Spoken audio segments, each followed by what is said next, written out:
everyone, it's Nick here, and it's time, as you're probably aware by the title of this video, for the 2-week roundup where we look at the videos the games we've looked at in the last couple of weeks and try and put them in some sort of order.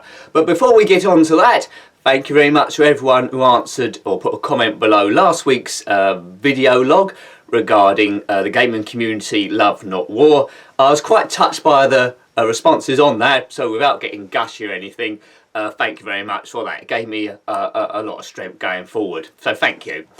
So where are we this time? Because we go to a different country each time we do one of these, and we're at a very small country this time. I hope you recognise it. Let's give some clues. Well, it's 468 square kilometres, it's in Europe, it's a tax haven, population is about 79,000 or just over. Their main language is Catalan, situated between France and Spain in the Pyrenees Mountains. Yes, it's Andorra, and behind me is the capital of Andorra, Andorra la Vella. So that's quite easy to remember, although if you had it in a quiz you probably wouldn't know. So the capital of Andorra is Andorra la Vella.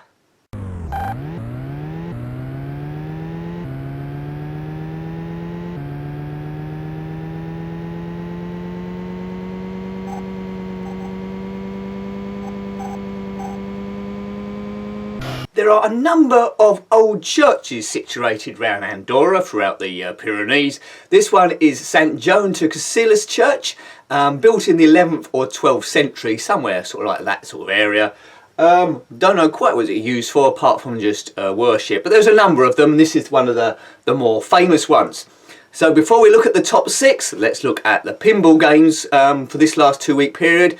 Tend to look at one a week. I've been concentrating on the Pinball Arcade. It's season 3 and the first one was Lights, Camera, Action. Now this table, as the name sort of like suggests, has got like a movie theme, but there's quite a lot to do, different ramps and so forth. It's not one of my favourite ones of the series, but it's okay, it's not too bad. There's quite a few things there. Obviously get the most points that you can. In terms of the Pinball Arcade, the tables I've played the most are on season 1, so my gameplay skills are dropping slightly, but with practice I'm sure I'll get better. I've got these on the PlayStation Vita, which I'm sure I should play a bit more to and from work and on my lunch breaks to try and get a bit more practice, but for some reason the Game Boy Advance still gets played more than my PS Vita. Oh dear. People must look at me quite odd on the bus and think, what the hell is that dude playing? Something from the dark ages, but there we go.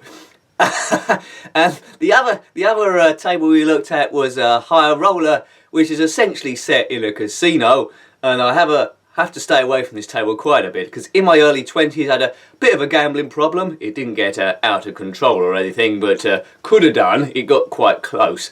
So there's all sorts of games within this pinball table. There's a blackjack, roulette, craps, that terrible shelf game where the money goes down and you have to bash into it to set the alarm off and get the money, but I'm sure that's not the way, and then you get escorted off the premises. High Roller, so a few gambling sort of tables there. Lights, Camera, Action also had a roulette wheel or a poker hand or something like that. I'm struggling to remember because it isn't a memorable table for me. So yep, on the Pinball Arcade this time was Lights, Camera, Action and High Roller. Hooray!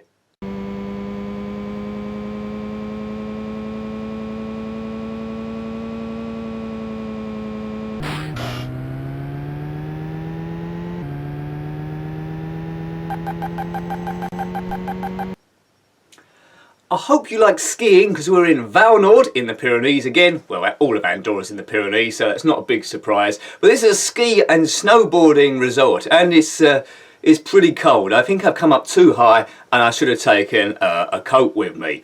So, yep, let's look at the top 6 then. The top 6 games, starting from 6 to 4.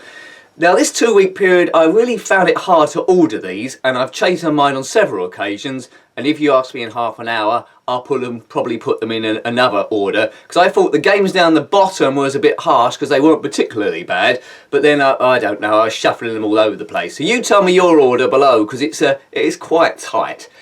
But in 6th place, because something had to be 6th this time, although, as I say, it isn't a terrible game. It's just not good as others in the same genre. But it was on the ZX Spectrum. It was Nigel Mansell's Grand Prix by Martech in 1988. The engine sounds of this one are a bit monotonous, as a couple of people picked up on. It's in the same vein as Checkered Flag, Pit Stop and Continental Circus, but it's not quite as good as those ones. It's alright, but the problem with this game mainly is, now I like in a racing game for them to go for one sort of view, either in-cockpit view or chase view, and this is sort of like trying to do both at the same time. So you've got a rather odd cockpit view which is taking up most of the screen, and just in front of you is your car which you're also controlling. Yeah, which obviously limits the size of the screen and makes it a little bit awkward. It's coded quite well and the frame rate is okay. When the car spins, that's quite a good animation as well, but as I say, it can't escape 6th place really for me. It's the only game that I'm aware of the ones I just said that have got a major licence tie-in, this time to Nigel Mansell. In 1988 he hadn't won the championship yet, that was to come a bit later for Williams in 1992. But yeah, it's okay, but not a brilliant one. There are better examples of Formula 1 games on the Spectrum. And in 5th place, it's superhero time, it's Marvel time, it's Ultimate Spider-Man by Activision in 2005.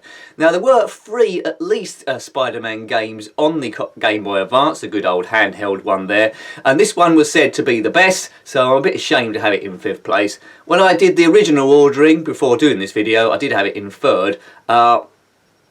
Yeah, but it's a 2D platforming game and it's really clever. Spider-Man can climb walls, fire webbing at his enemies, walk upside down on ceilings, go through houses, pick up objects, and it's quite nice, this one. It guides you through, help buttons come up, or help prompts come up to learn the different controls. He can swing through the air, or web slinging, and it's rather good. The music's good and it animates really well. I'm quite ashamed to have it in 5th place, but 5th place, there it goes.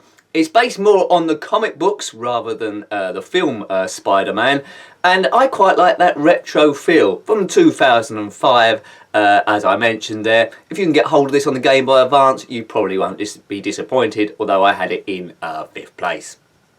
And in 4th place then, this time, moving along quite swiftly, because it is quite cold up here, and I don't want to be attacked by Bigfoot or some strange polar bear beast. In 4th place, again, could have come in the top 3 but didn't. It's Switchblade 2 on the Commodore Amiga by Gremlin in 1991. I reviewed the original Switchblade about a week or so ago, or maybe 2 weeks ago, and it's a big advancement over that. It's the same sort of idea, but the graphics are bigger, the shading is better, and the music is more impressive. And also, you've got a bigger range of weapons, and it's the same sort of bigger mazes as well. Nice atmospheric game as you explore. Bits of the screen open up all of a sudden. You have to look at my review because I'm not explaining it very well to see better of that. But a really nice game, Switchblade 2. So out of Switchblades 1 and 2, if you had a choice which one to play, it would definitely be the second one because it is an advancement. Bit of a shame there wasn't a Switchblade 3 because I think that would have been even better. That was definitely going in the right direction, Gremlin, and that one was, of course, from 1991. So as a quick summary then, 6 till 4. In 6th place was Nigel Mansell's Grand Prix by Martech on the on the ZX Spectrum. There we go, I was going wrong already. I don't want any boxes over this saying Nick's an idiot or anything. And in 5th place was Ultimate Spider-Man by Activision in 2005 on the Game Boy Advance. And in 4th place this week round is Switchblade 2 by Gremlin on the Commodore Amiga in 1991.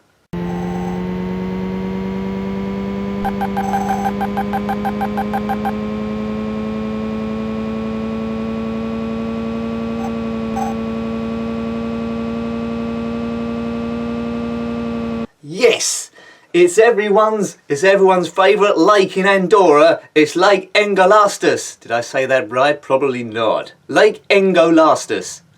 Anyway, it's an oblong-shaped lake formed in a glacial depression. The stored water from this lake, if you're interested, which I know you are, is used for generating hydroelectric power. The average depth is 10 metres, so if you're taller than 10 metres, which I know a couple of you are, that means you could probably walk across it without drowning. So let's have a look at the top 3 then. In third place this time round was Need for Speed Road Challenge on the PlayStation 1, published by Electronic Arts in 1999. So although my preference is for the game before this, Need for Speed 3 Hot Pursuit, this one is pretty good as well. There's a lot more to do than in that last game I just mentioned. You start off with quite slow cars, but the more you progress doing different championships, you can upgrade your car, buy more expensive ones, and basically drive around the place. It still retains the cop chase mode if you want to get quickly into it, and you can spend many hours on this. My review of the game lasted almost an hour, which just shows you how lost I got in it, because my reviews don't tend to be that long. But you know, my reviews, you can loosely call it a review. It's like a review slash gameplay, but if you watch the channel for a while, you're probably used to that by now. Need for Speed Road Challenge by Electronic Arts. A good game, a good learning curve as well, but you need to spend the time on it to unlock all the goodies there. But if you can get a hold of a copy cheap on your PlayStation, I would go for it. And in second place is a game I got mixed up with the original Renegade in my last 2-week review, so shame on me. But it still comes second regardless of what week. It was Target Renegade by Imagine Software in 1988. The sequel to Renegade from 87. Renegade was a great game, a great classic game. This one extends on that. You've got a bit more of the screen to explore, a few different levels. More or less the same thing, but with better graphics. You can pick up objects this time and smash your enemies, and I think it's an improvement over the original game. I do know that the original Renegade came out on the Commodore Amiga as well, so I'll have to review it on that as well to see how it compares. But Target Renegade, a classic game which a lot of people will have in their top 10. I might have mentioned that last time in error, but a great game. I would have preferred, I think, Double Dragon, but the conversion on the Spectrum was so bad, you might as well forget it. So my preference would be Double Dragon normally, but as I say, Target Renegade beats it, at least on the Spectrum version. But top franchises, what can you say, really? And what does that leave then? Well, I loved Kickoff 2, is that a clue? This one is Goal by Dino Dini, no less, footballing programming genius.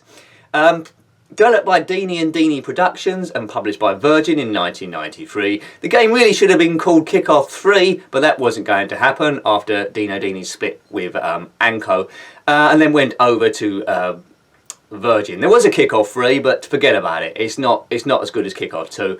For years I played Kickoff 2. I still do. It's an awesome game. A bit of a latecomer to Goal, but there are a few more bits to it, and this game is absolutely awesome. Expands on the original Kickoff 2.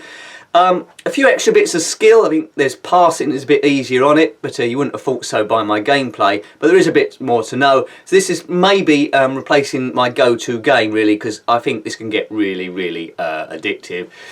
Number of different teams you can select. There's squad formations. It's just a basic evolution, really. Now, Kickoff Revival is in development. I know Dino Dini's got a live Twitch feed there if you want to follow him on Twitter to see all about that. But that game is really coming along as well. So that's another step forward from Goal. Also, going to release the game. I think you can get it as a physical copy as well from Amazon and other stores.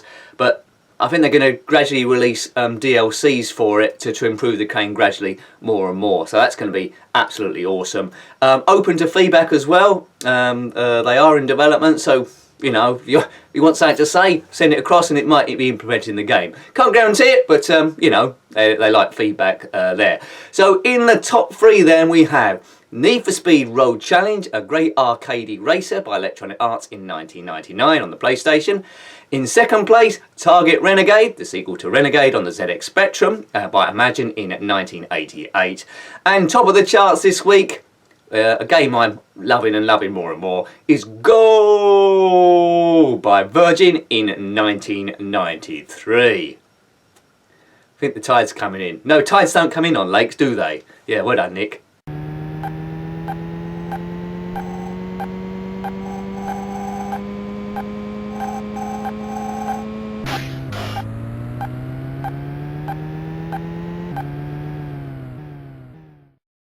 And that just about rounds it up for this 2-week period as I stand in front of the glorious Andorran flag. So remember this flag, because if it comes up in a quiz you might not know it. If you're from Andorra, I'm glad I could visit your lovely country this time, because I'm definitely here. Put a comment below. Or if you're watching this from a different country that I haven't quite been to yet on these travels, then put a comment below as well, and we'll see if we can go there in the near future. I think we've been to this is the 11th country we've been to, so don't suggest one we've already been to, because we're not going there again, because quite often when I go to a country I get banned shortly afterwards. Hooray! So, hope you like looking at the gameplays this week. Once again, thank you to people who commented quite nicely on that video log last week about gaming community, love not hate. Really appreciate it. Until next time, take care and goodbye. Goodbye.